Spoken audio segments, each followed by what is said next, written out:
Discovering voices, building worlds. The Ampliverse.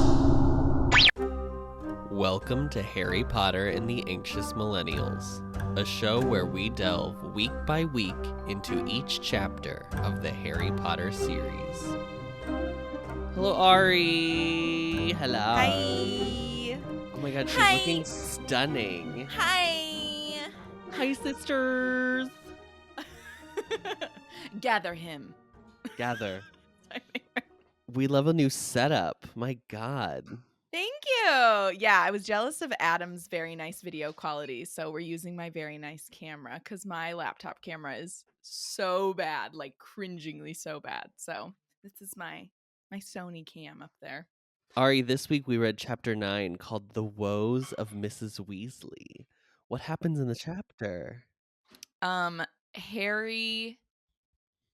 Oh my god, this one's hard, and I did not think of one beforehand. Hold on, we're gonna.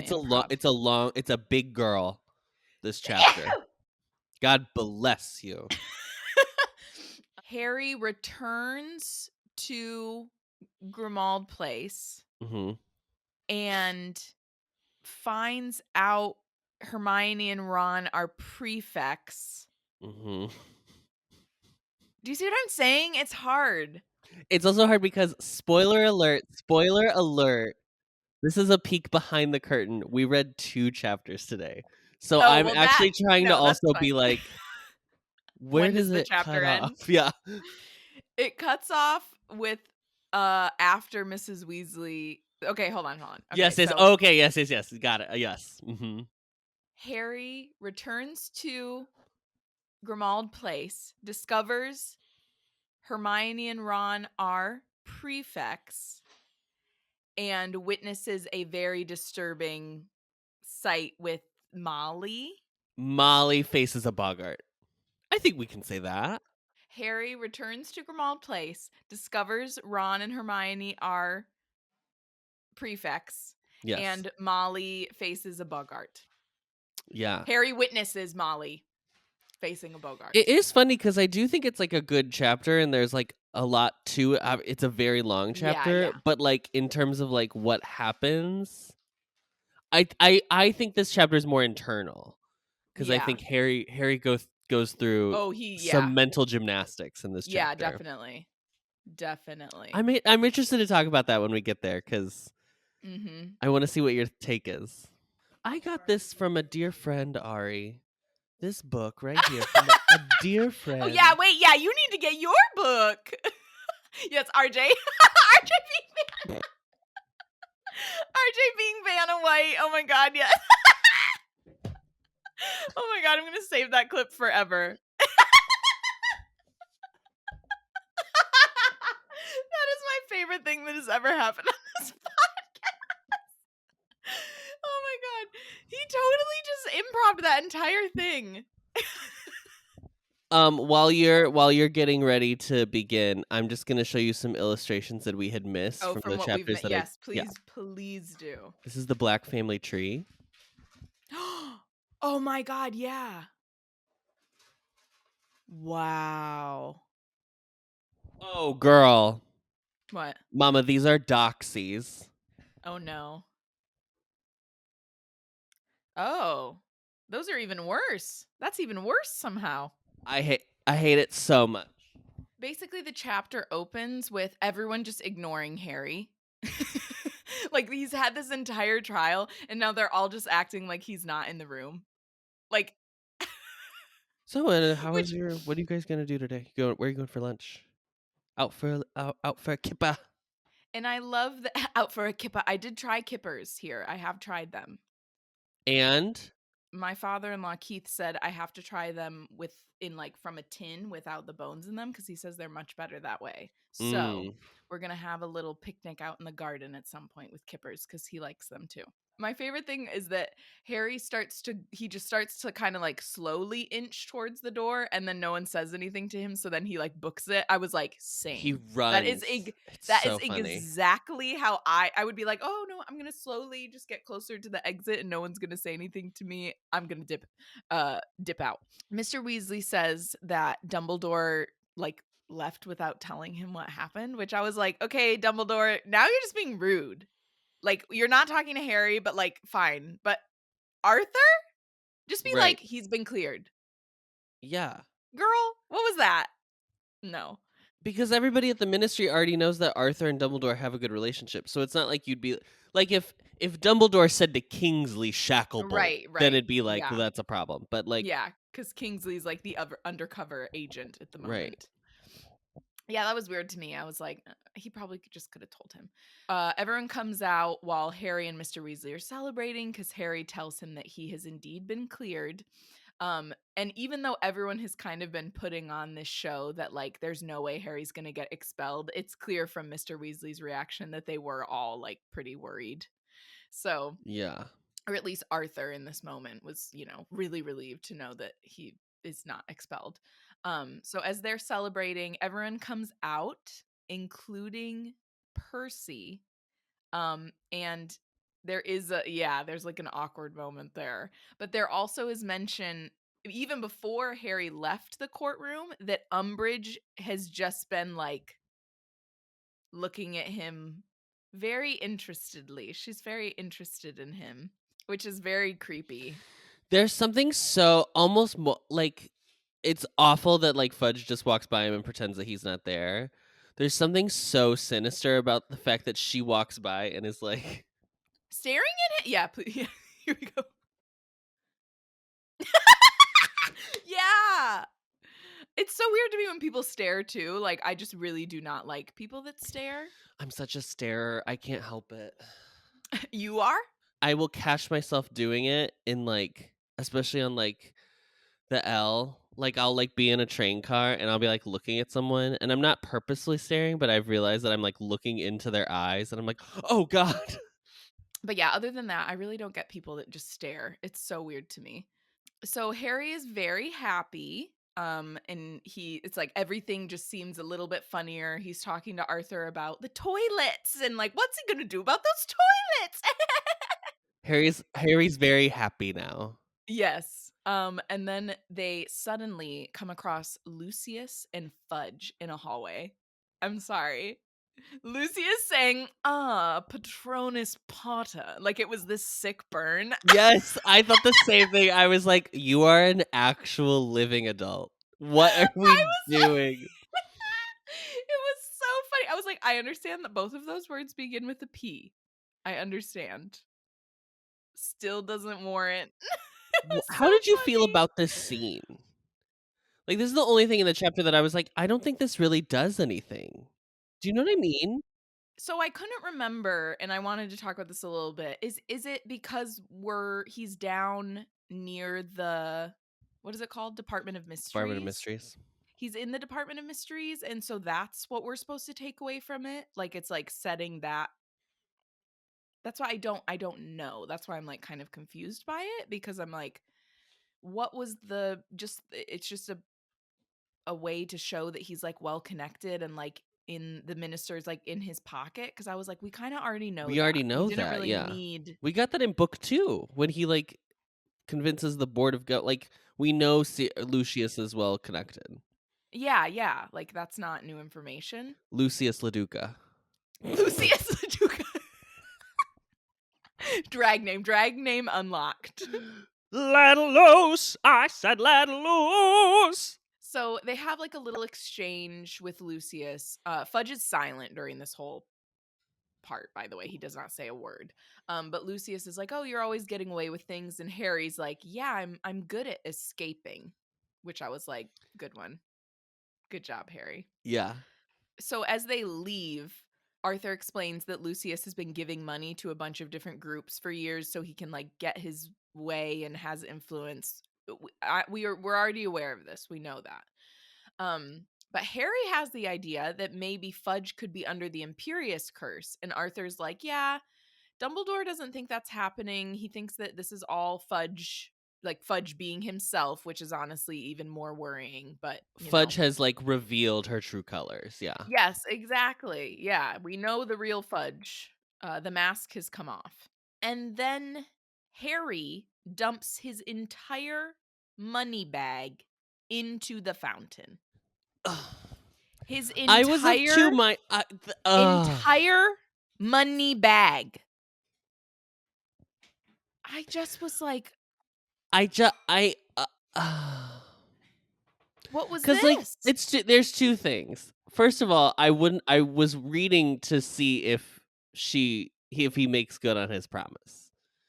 So I was like, oh, this will be interesting to see if she remembers to do this. Of course she did. Yeah. I'm of two minds about this, right? Like, one, I hate that Harry is wealthy. I almost wish that wasn't part of this narrative, honestly. But also, two, it is going to St. Mungo's, so I can't really be mad that, like, he donated to charity. It is going to a good cause, but I'm just like, girl, the whole money bag? The whole bag. Dozens of galleons. Can we talk about, quickly, the statue? Because he finally sees the, like, fountain up close. No, thank you. Thank you for saying that. Yeah. So the wizard looks very foolish, he says, and then the witch looks very vapid. And then he also notates like all the other animals looking up at them adoringly, and he's like, yeah, this is not realistic at all. So is this a metaphor for the ministry, like being unenamored with the ministry of magic, basically, that it's all like a facade? Yes, I think it's that. I hope there's a part of it that's, like, also supposed to be like how wizards truly like, the wizarding community is like, well, we are, the best race of beings on the earth. It's kind of like who That's we our are. Did I like that the female, the witch, was like, girl, she's pretty, and that's the know. problem? I was like, vapid. The vapid, yeah. The word vapid. But so as soon as Harry gets home, I love that the first thing Ron says is, I knew it. You always get away with stuff. Because Ron, way to say what everyone's thinking. But Hermione makes a point there that there was no case against him, which is essentially what Adam and I have been saying, because we are Team Hermione. I would say before I'm Team Harry, I'm Team Hermione for sure. No, yeah, same. I have always been Team Hermione, even before Team Harry. So everyone's really happy that Harry got off. They're all singing, he got off, which I was like...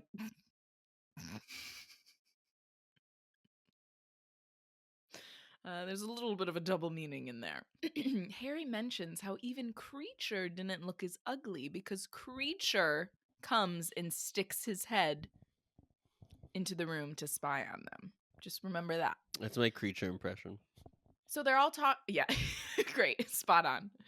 So they're all talking about how it's so great that, like, Dumbledore came, and, like, wow, how clutch that Dumbledore was there, and blah, blah, and all this. And Harry's like, yeah, he really swung it for me. Yeah. But internally, he's like, I really wish he would have just, like, talked to me, though. Like, I don't want to seem ungrateful, but that was just weird that he didn't talk to me. And at this moment, his scar hurts, Adam. Yes, I noticed that. I truly have no idea if it means anything, but I was like, whoa. So this book is really weird how she does this, because I don't think that this follows through into the rest of the books. And if there's any listeners that, like, kind of know, I don't know, more than what I'm aware of, like, my impression of what I'm remembering in this moment is that this is only within this book, and it kind of, like, it's never the same. Because I'm like, is it because he's thinking of Dumbledore? Like, that's what we're supposed to believe. It's like when he has these moments with Dumbledore, there's a part of him that reacts negatively to Dumbledore.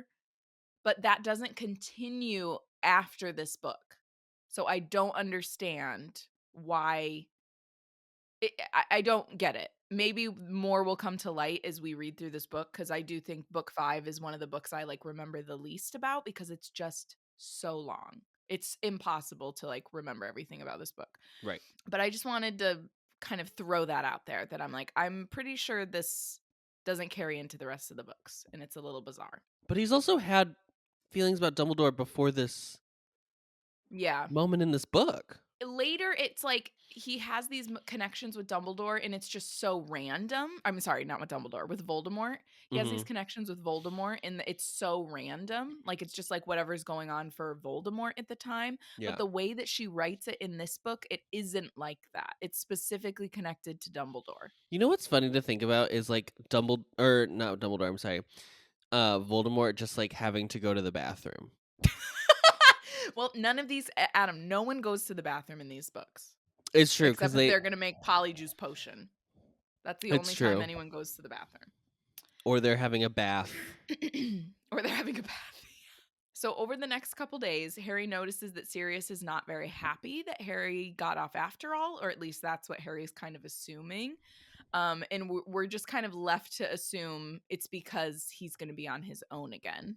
And once again, Adam and I'm assuming Adam as well, is going to agree with Hermione because we've already addressed this, that Hermione's correct and Sirius is having a little bit of like blurred lines with Harry, a relationship with Harry versus a relationship with James. Which is what Molly originally brought up Yes. God, what chapter was that? The Order of the Phoenix? 5 years ago. Yeah, 5 years ago. Order of the Phoenix. I liked, and I think she even references that like she was like, Mrs. Weasley was right. Yeah, blah, blah, blah, blah, that's blah. what she said. She's like, I think that Mrs. Weasley's right in her assumption about what's kind of going on with him. And there, Ron's kind of like, no, that's not very kind. Give him a break, you know. But she's like, I don't know. I think he's kind of being selfish. And he was kind of hoping that him and Harry would be outcast together, which I think that she hit the nail on the head. I think that's exactly what's happening. And he's very much confusing kind of because he's been so lonely and because he was like in jail for however long, he's kind of having a hard time with like the dynamic of where the guardian relationship and the friend relationship with Harry lies. Right. Because he reminds him so much of James, and I'm sure he misses his best friend. Like, fair enough, but Harry is a child and you're an adult. So there's, you know, a dynamic that has to be present. They're cleaning a cupboard at this point. Miss Weasley comes to like check on them, and Harry makes a comment about, or I'm sorry, not Harry, Ron makes a comment about feeling like a house elf, and Hermione's like, yeah, so then maybe you'll be more passionate about spew when we go back to school. We should do a clean of the Gryffindor common room. Once again, this is brought up as it's the butt of the joke. I'm not even really going to go into it too much, but it's just a really weird how every time it's brought up, it's just like downplayed. Why is she still committed to spew? Why is she still committed to that acronym? I know that Hermione herself would say SPEW each time she references it, but you're also not a dummy. You know that it spells the word spew. Yeah. Girl, change it. Yeah, I know. Unless it's to point out like she's being so her stubbornness is getting in the way of like making a better change for the name of it. I don't know. Yeah, I mean, you're really giving her the benefit of the doubt with that, throwing that out there, Adam. I really don't believe it. I see all sides. Yeah. I've looked at clouds from both sides now. What is that? Both Sides Now by Joni Mitchell? Oh, I don't know that song. Oh, that's the one. I only know the one in Love Actually. That's the one. That's the one she listens to. Oh, it is? Yeah. Oh my God, I'm so embarrassed then. Oh, well, Yeah. I need to listen to the song again. It's been a minute. We didn't watch Love Actually this year for Christmas, so as they're at the headquarters of the Order of the Phoenix, Mrs. Weasley is continuing to keep the kids out of the loop, so they know no more information really over like leading up until they're going to go back to school. They haven't like learned anything else. And on the last day of the holidays, Ron brings up their book lists, like their book lists have arrived. Pause. It is the last day of the holidays, and the book list arrives today. Yeah, and Molly's going to go by herself, Adam. Molly's going by herself to do the shopping. Why? That has never been a part of the equation. No. That the book list really arrives bizarre. the last day. So I'm guessing that this is the Ministry meddling with Hogwarts. That was immediately what I thought of. I was like, it's been delayed because... The only thing I thought of was that it was delayed. That's a good idea. The one I thought of was that they couldn't send out a book list until they had a Defense Against the Dark Arts teacher. Right, yeah. And then it's Umbridge. Yeah. What? So, of course, they begin discussing the Defense Against the Dark Arts teacher. As you know, we all know there's always a new teacher every year. Fred and George have apparated into the room and begun the discussion. As they're talking about this, they realize that Ron is frozen, staring at an additional letter that he has received. Fred has a little nosy and sees what it says, and it says, or he reads out loud the word prefect. So apparently Ron, our good old Ronald, has been chosen as prefect, to which Fred and George are just devastated. They're like, this has to be a mistake. There's no way this is real. No, this was sent in error. They are just like devastated. And then they start like congratulating Harry because they were like, well, we thought it was going to be you, Shirley. Well, I'm glad one of you has your priorities straight. Good on you, Harry. That's funny. Are prefects only 5th years, or do you take that title into your 6th year? No, it's every year because they continue. Hermione and Ron are prefects in the 6th book as well.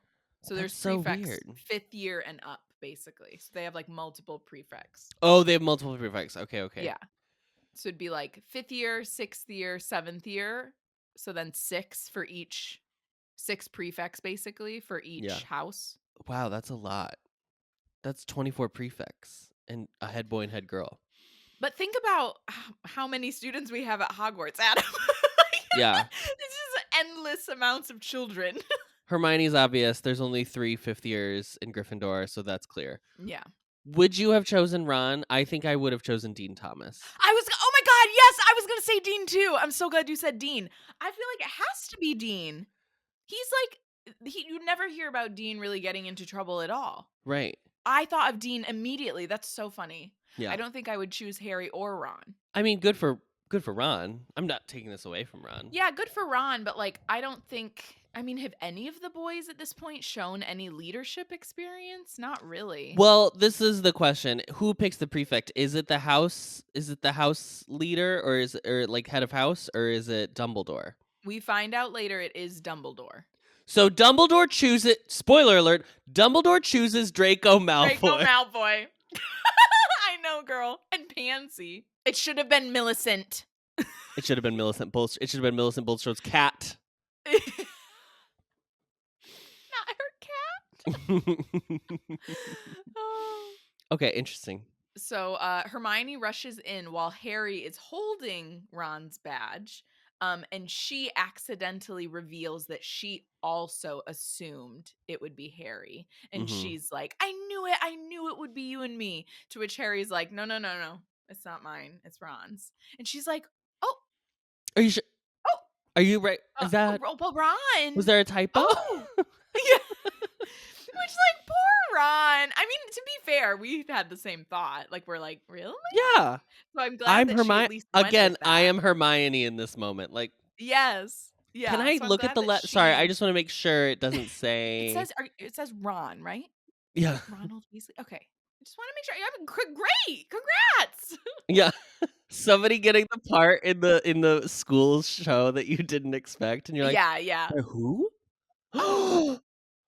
When I saw Adam. Say it loud and proud. I will cut it.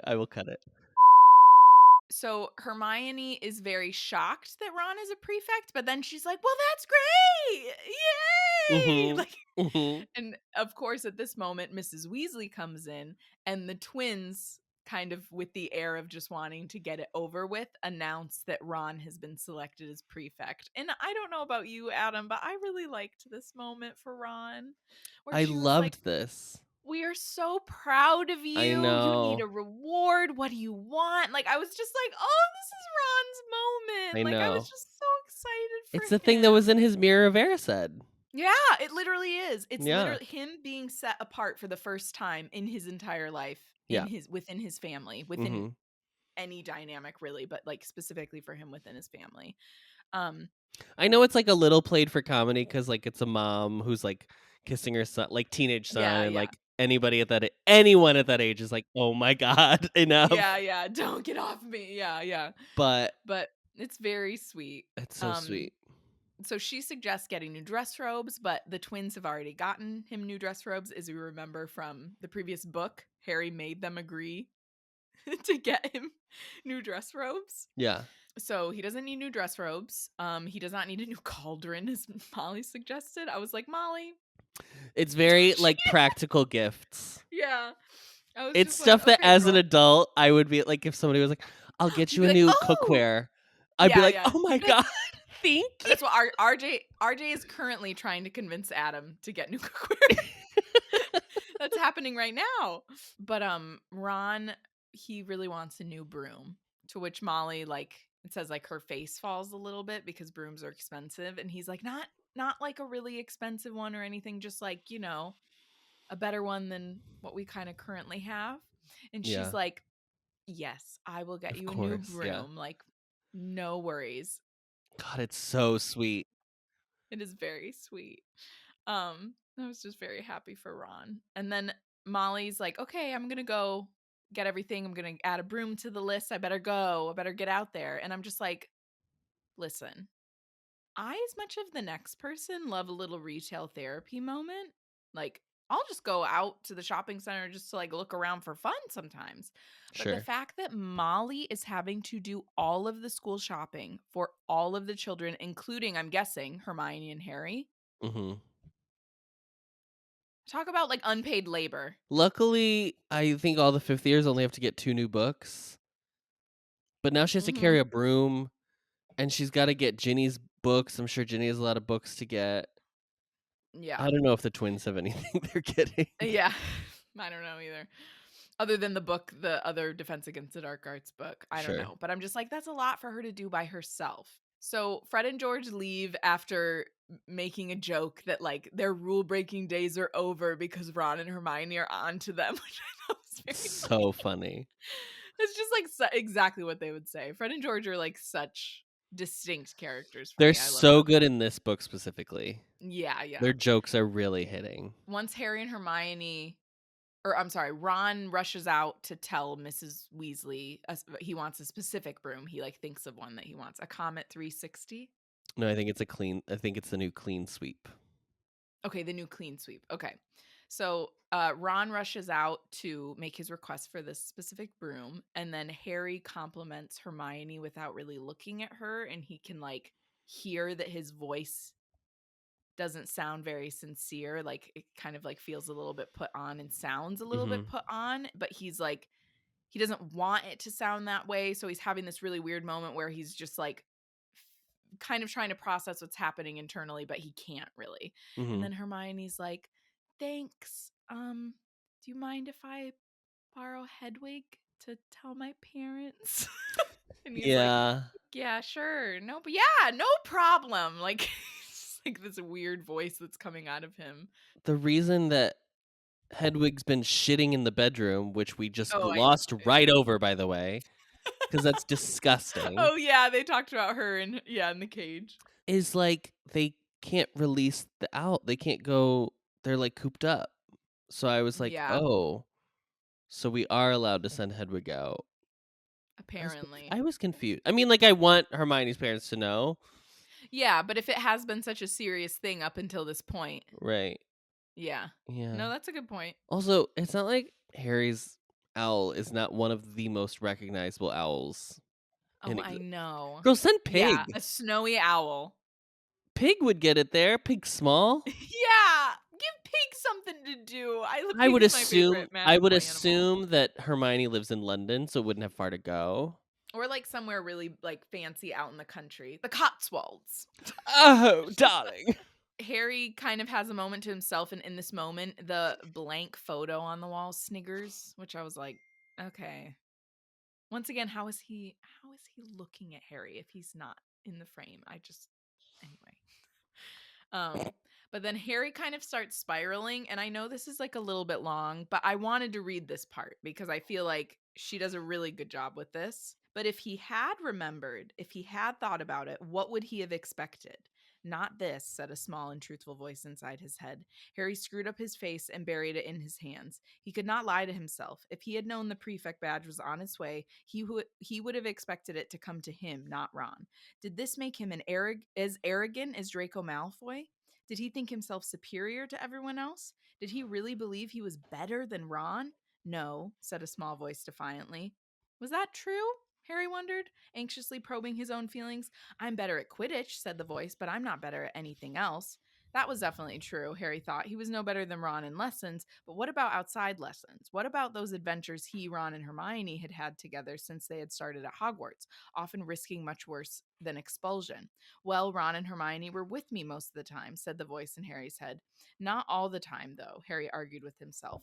They didn't fight Quirrell with me. They didn't take on Riddle and the Basilisk. They didn't get rid of all those Dementors the night Sirius escaped. They weren't in that graveyard with me the night Voldemort returned. And the same feeling of ill usage that had overwhelmed him on the night he had arrived arose again. I've definitely done more, Harry thought indignantly. I've done more than either of them. I agree with him that because there is this expectation that he was going to get it or whatever, like, fine, your feelings are valid for just kind of taking a moment to be like, did I think that was how that was going to go? I guess not. But am I really, like, do I have, like, was I entitled to it more than Ron? No, I wasn't. Like, I understand, like, especially at that age, because you're just like, your feelings can be more immature. It's harder to be grounded in those moments, and especially with everything that Harry's gone through, like, sure, fair enough. But I do think at the end, the fact that he's, like, talking about all these things that he did in terms of, like, escaping these intense situations, I'm like, I don't think that does make you entitled to be a prefect, though, Harry. Like, I don't, in a weird way, I feel like it almost kind of means you wouldn't be selected as a prefect because you do have a knack for getting yourself into these, like, situations. But then but to be clear, I'm not referring to the situations in the Goblet of Fire because that wasn't Harry's fault. And he shouldn't have been allowed to compete in that in the first place. But there was one more part that I did want to read. He opened his eyes and stared through his fingers at the wardrobe's clawed feet, remembering what Fred had said. No one in their right mind would make Ron a prefect. Harry gave a small snort of laughter. A second later, he felt sickened by himself.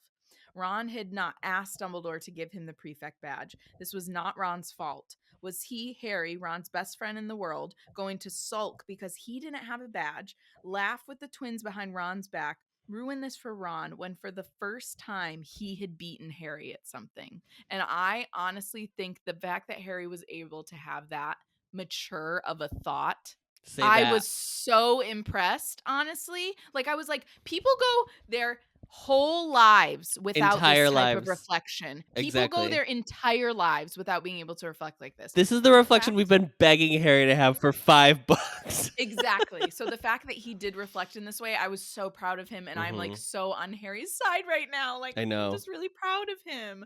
So, Harry, love you, kid. You're doing all right. You're doing all right, kid. Ron comes back up into the room, and Harry, like, starts talking to him, and he said he's, like, really relieved that his voice doesn't sound like that weird mechanic, whatever was happening when he was talking to Hermione. And I just think this moment, once again, it's like all the warm feels. Like, Ron's like, I really thought it would be you. Like, I didn't think it was going to be me. And Harry's like, no, I've gotten into too much trouble. Like, it's just very sweet. And I was just really happy that Harry was able to just take a moment and be like, listen, Ron, I'm really happy for you. Well done. Like, I will deal with how long this book is if we get passages where, like, we are allowed to actually have introspection. yeah. Because, like, it's so satisfying to have Harry go through it. I wouldn't say, like, a valid emotion, but, like, your first feeling is your first feeling, and you can't I'm sure help everyone on Earth has that moment where, like, someone likes someone and they wish they liked you, or just anything like that where you think, even if you love the person that it happened, the good thing happened to, you still, like, there's a part of you that wishes it happened to you instead. And you can't help that initial feeling. Of course not. But it's so cool to be, or not cool. It's so mature to be able to be like, but it's okay because it's cool. Yeah. And even if, like, I think there is a little bit of, like, he's faking it till he makes it when Ron comes back up and he's like, oh yeah, great job. Like, there's a little bit of that, I think. But yeah, he still hasn't, like, sorted fully through how he's feeling. But he's like, but that's okay too, because you have to do that because it's still showing that he knows that it's more important for Ron to have his best friend be like, I'm happy for you. Yes, exactly.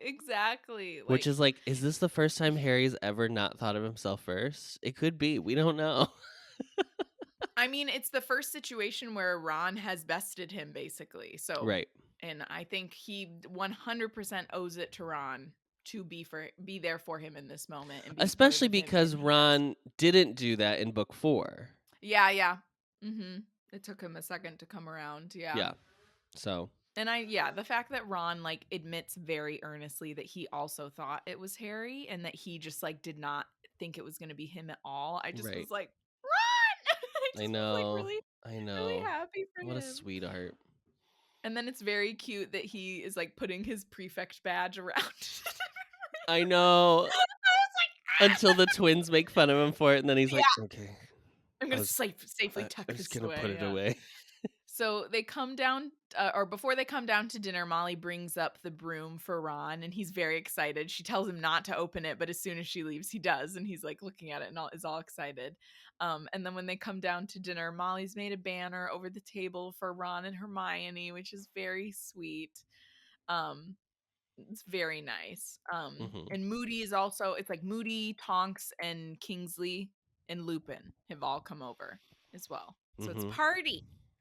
And Molly specifically asked Moody to check what is in the desk in the corner upstairs in one of the rooms.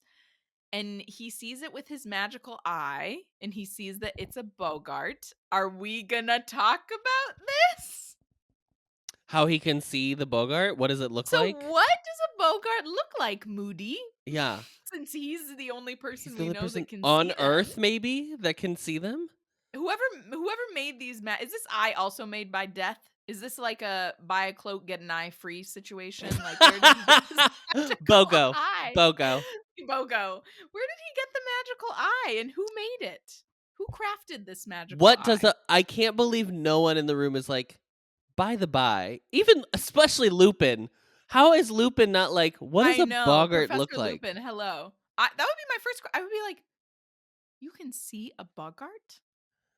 What does it look like, sir? Like, I just, it's so skipped over. In my head, it's just like a puff of smoke with like eyeballs. I pictured, in the movie when it kind of transforms and it's like all like wrapped up in itself, I just kind of pictured it as like a little blob. Yeah. I love that when Molly tells Moody that Ron has been chosen as a prefect, he's like, oh, you must have been chosen because you can withstand a bunch of jinxes. Good for you. It's like the most Moody response. So like, it was so good.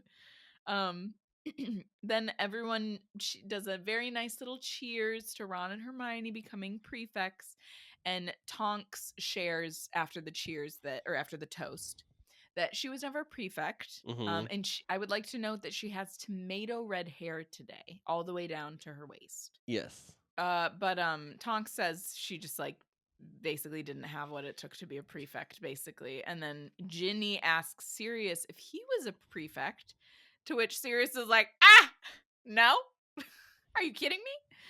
Me and James were in detention like all the time. There's no way we were going to be prefects. Yeah. And that Lupin was the prefect, which that makes more sense to me. But then I'm like, oh, what did Lupin do when he was Harry asks Dumbledore later in this book, doesn't he? Yeah, he does. Okay. Yeah, we find out. I'm remembering this now. Yeah. Yeah. But I was like, how would Lupin do his prefect duties when it was a full moon? That made me sad. He wouldn't. I know. It made me sad. I was like, but apparently there's 23 other prefects that can take care of shit. So it's fine. Just take his shift. I'm looking for a shift swap. Yeah. But the fact that Sirius and his dad were not prefects makes Harry feel a lot better. He's very relieved to hear this. And it kind of just, he feels, oh, hello. Hello. She said, I heard you talking about a big black dog named Sirius, so I figured I'd jump into the conversation. So Harry is comforted by the fact that James and Sirius also weren't prefects, and then he's like in a better mood for the dinner, which I'm noticing this is a theme for him, Adam. He gets like pretty down, and then there'll be like a comment that's made that like really cheers him up. And so this is making me think that like I don't know exactly what the right term is, but it's like where you are kind of in such a fragile state that it's like depending on what comments are made, your mood is so affected by like I can't remember what the term is for that. I mean, it's just he's like in a very, I would say fragile. Like he's in a very fragile place where it's just he is just up and down his moods. He's a teenage boy. He's a yes, teenager. very that. But through the whole dinner, Ron's just talking about his broom. He's very excited about it. Mrs. Weasley is trying to convince Bill to cut his hair, to which she tries to like have Harry come in and like agree with her. I was like, ooh, awkward. That's so funny. And then Harry kind of tries to get out of it by going over to where Fred and George are sitting, talking to Mundungus, who they keep calling Dung, and I hate it. It's the worst. Why are they calling him Harry Dung? Potter's an introvert, right? He has to be. Has to be. This whole conversation, I was like, he's not talking to anyone. He has like no conversation in this whole dinner. Yeah.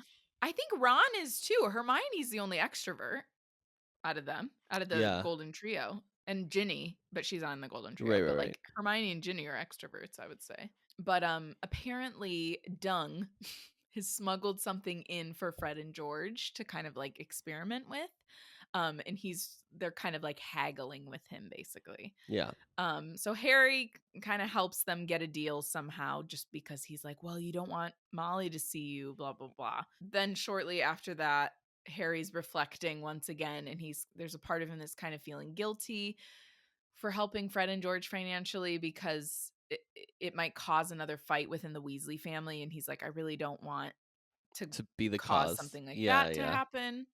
And then as he's reflecting and having this like internal battle with himself, he hears Kingsley mention his name, and Kingsley is basically pondering why Dumbledore didn't choose Harry as a prefect, because it would have shown that he like had faith in Harry, which honestly I feel like is a really good point. It's a very good point. It's a very good point.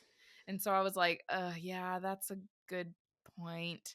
And then Harry like overhears this but doesn't want to give away that he has overheard this, so he's like kind of trying to just like he's like avoiding all of these different conversations basically. Yeah, he's just an observer.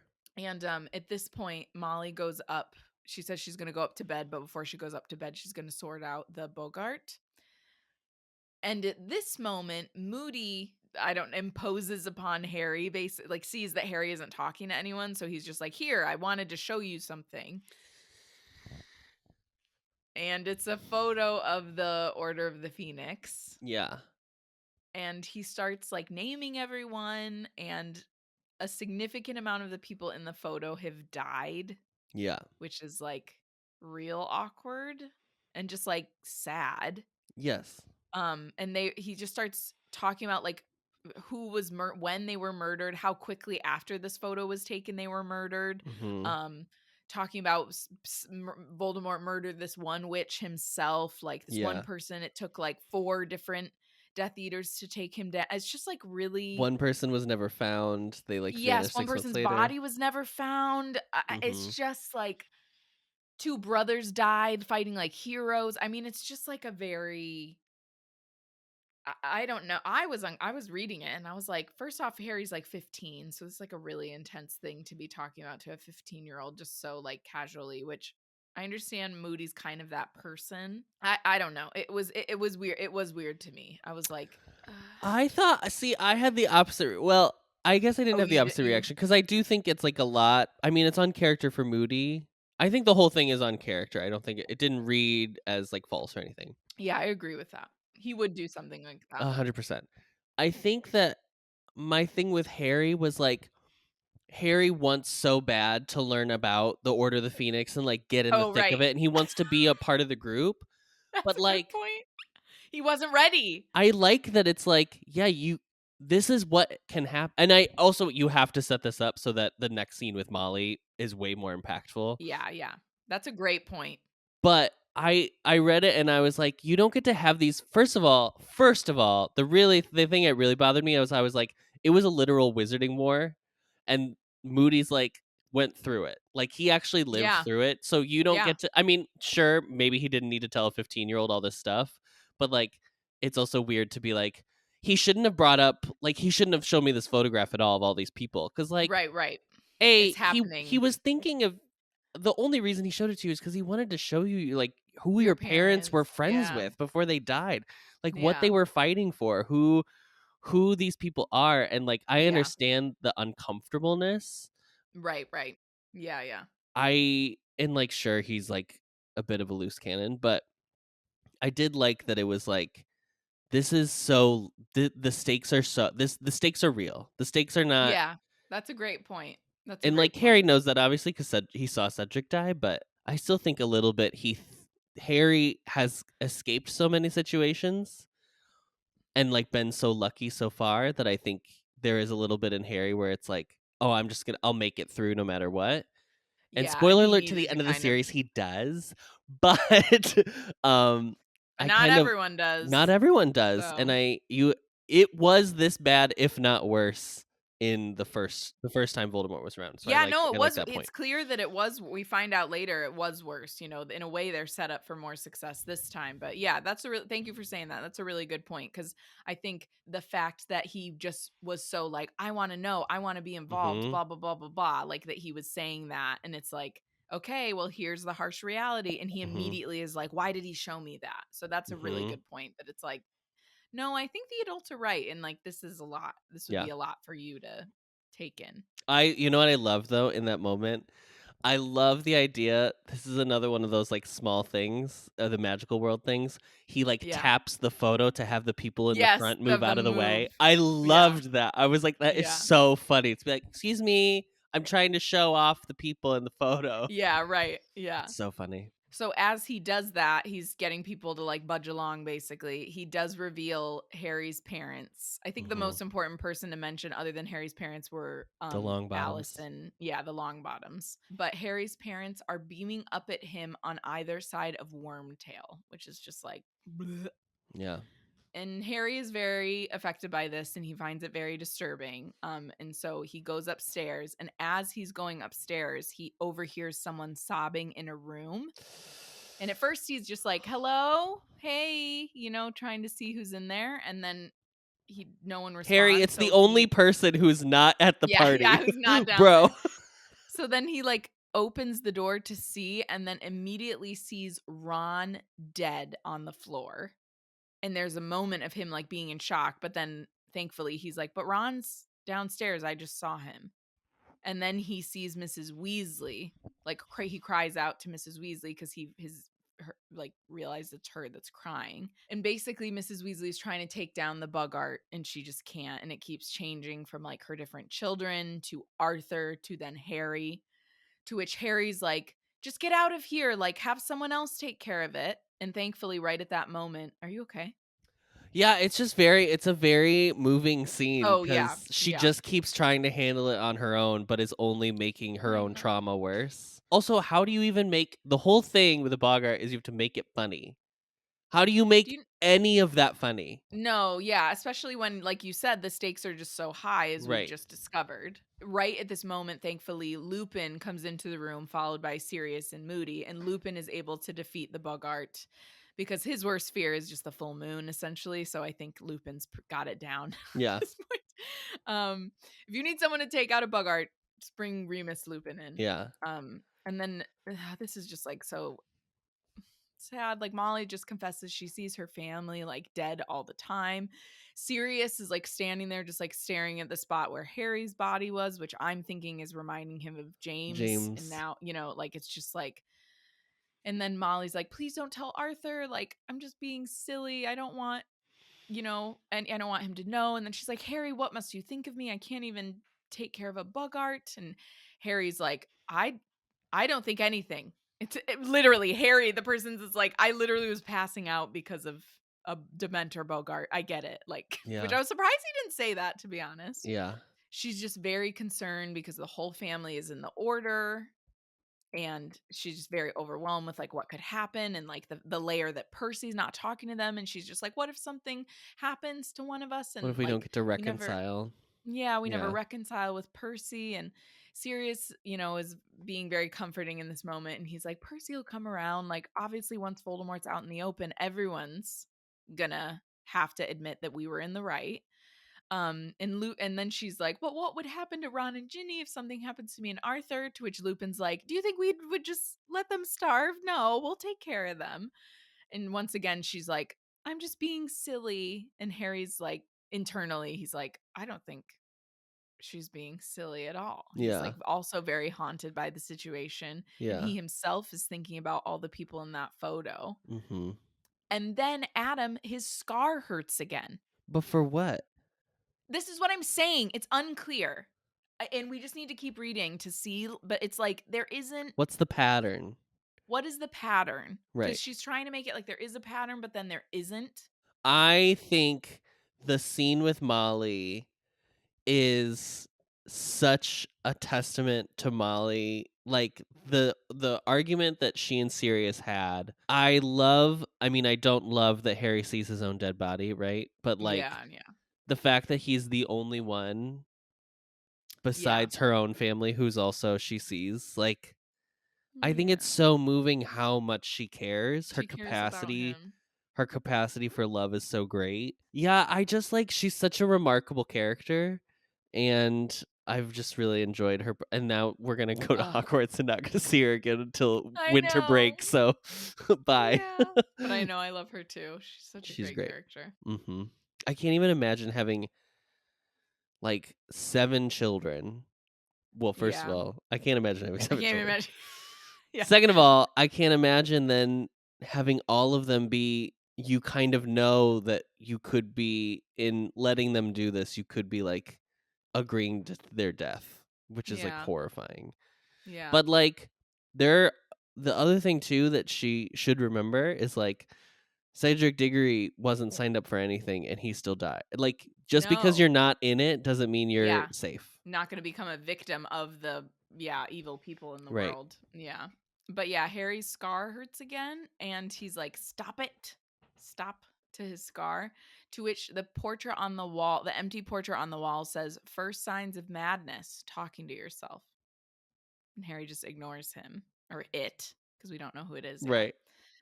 And then the chapter ends with Harry just having some perspective that essentially all the things he was worrying about, like the prefect nonsense and all that kind of stuff, really isn't that.